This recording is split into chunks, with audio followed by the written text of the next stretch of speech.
We do not lose heart because this light momentary affliction is preparing for us an eternal weight of glory. Look at this, he says. Look at this. What do you see when you look at verse 17?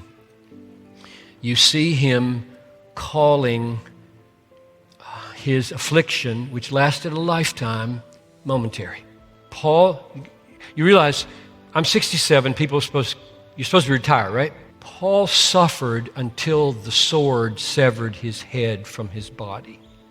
There was no year or two of fishing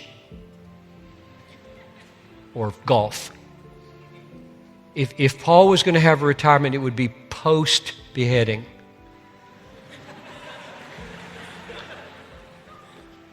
So if he didn't have this, he had nothing. He said, if there's no resurrection from the dead, I'm an idiot. That's what he said, 1 Corinthians 15.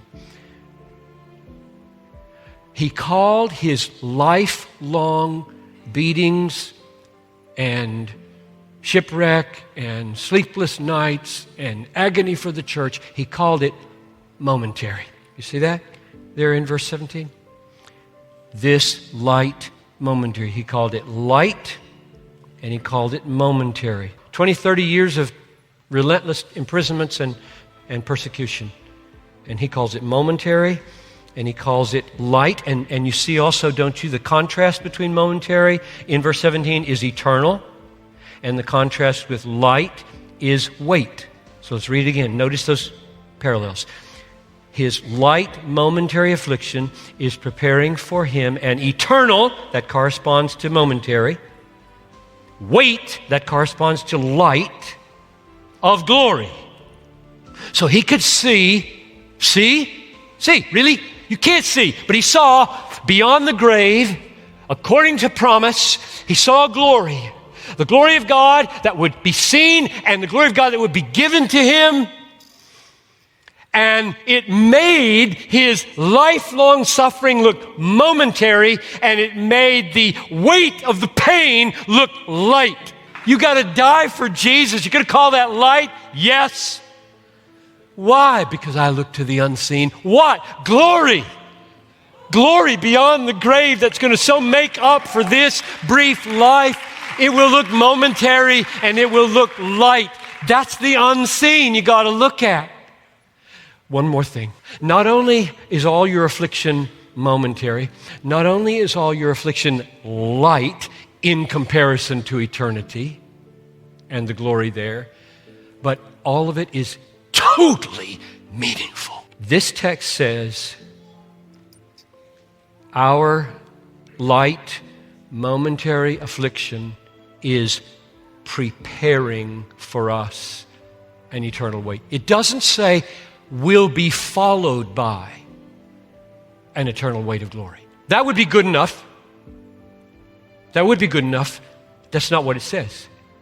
Every millisecond of your pain from the fallen nature or fallen man, every millisecond of your misery in the path of obedience is producing a peculiar glory you will get because of that. I don't care if it was cancer or criticism. I don't care if it was slander or sickness. It wasn't meaningless because verse 17 says, my light, momentary, lifelong, total affliction is doing something. It's doing something. It's not meaningless. Of course you can't see what it's doing. This is the main unseen thing verse 18 is talking about, I think. What's the unseen you're supposed to look at? You're supposed to look at the promise of God in verse 17 that says your pain is doing something for you.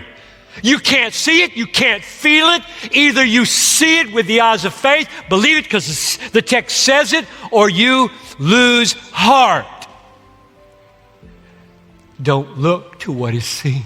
When your mom dies, when your kid dies, when you got cancer at 40, when a car careens into the sidewalk and takes her out, don't say, that's meaningless. It's not. It's working for you an eternal weight of glory. Therefore, do not lose heart, but take these truths, all the ones you've heard in every message, and day by day, focus on them. Preach them to yourself every morning. Get alone with God and preach His word into your mind until your heart sings with confidence that you are new and cared for.